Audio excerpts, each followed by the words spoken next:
Hey YouTube, today I want to go over sawhorse safety. One of the things over the years that I've been amazed by is how many people don't know the proper way to use a sawhorse, and how many times I've been on job sites with professionals and see them using very dangerous techniques for cutting wood.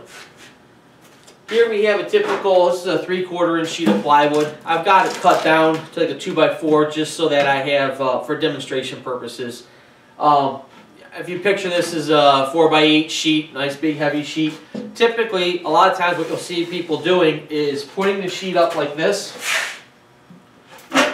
One guy's holding the end of it and the other guy is making the cut. What you end up getting there is if you have a guy running here with a saw making a cut, this is the piece that they want to keep, and the other guy's holding this end, it snaps away. It creates a dangerous situation. It could come down, it could smack a foot, it could cause a jam on the saw blade, and it can also damage your sheet good, whatever you're using, when it breaks away. Because these are laminate veneer, you basically have layers of wood in a sheet of plywood. So as you're cutting, if it snaps, you could break away. And if you have a nice piece of wood, you could damage a corner of something. And sheets of plywood are not cheap.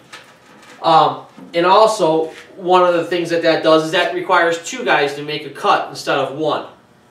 Another thing, I never do this. I've seen people trying to do a cut on a smaller piece, balancing it up against their leg or their knee, and then making the cut, maybe kneeling down the ground and then doing a squat cut or something like that. This is where you need sawhorses and you need to have the setup I'm about to show you, and it takes away all those dangerous situations. So I'm going to set this off to the side. It's real simple, it's real easy. The way you do this, I like to have 4 2x4s. You can get away with 2 if you have to, but 4 is good, especially for rip cuts, and I'll show you that in a second.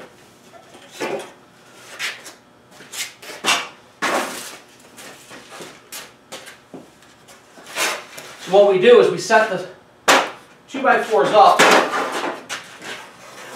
lay them like so. What we've now created is a cutting table, or a cutting surface here. You would take your sheet, whatever size it was, and get it onto your table. Now at this point here, you've got a nice comfortable work area. I've adjusted my sawhorses to a height that I'm comfortable with. And I'll show you how to adjust that here in a minute, but you have it at a nice work area. So instead of squatting on the ground trying to lay out, you can do your layout at normal working height. Get your line scribed, and then when you go to do your cut, you take your saw and you're running through. When you're done with your cut, nothing's snapping, nothing's falling, everything's supported both sides. When you do your cuts on these, what I like to do, let's swing over here, you take your depth of cut and you set it to about a tooth below the thickness of the board, so that you're going to cut into your board, and you just do a little curve cut below the board, 1/8 of an inch, 3/16. It's not going to damage the wood below it, and it stops you from doing a full cut through and cutting your support pieces underneath. So if you were cutting a 3/4 inch, you set it to that height. If you're doing a 1/2 inch, you just readjust to whatever your cuts are if you were doing multiple cuts on this setup. And then, let's to show you, if you're doing a rip cut, you would have, and a rip cut is the length, it's a long cut, you would have the boards like this set up to however you want to support it, and then you would run up like this. When the cut is done, again, everybody's supported. The sawhorses, I was going to show you the adjusting on them. I picked this style up. Home Depot has these, I think Lowe's carries them. I like them because they're metal, they're heavy duty, they're easy to adjust. They just have a little wing nut here in the legs.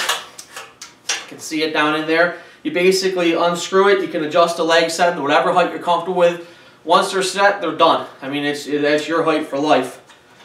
And then they fold in on themselves, and then they just tuck into their piece inside the sawhorse here and set them on the ground. Now these are going, like I said, they're about 20 bucks when I was buying them. Last time I saw them, they're running about 30 bucks each. So maybe about 60 bucks for a decent set. And then they come with a handle, you tuck 2 of them together, throw them in your truck. That's the proper way to use a sawhorse. Hopefully this helps. Thanks for your time.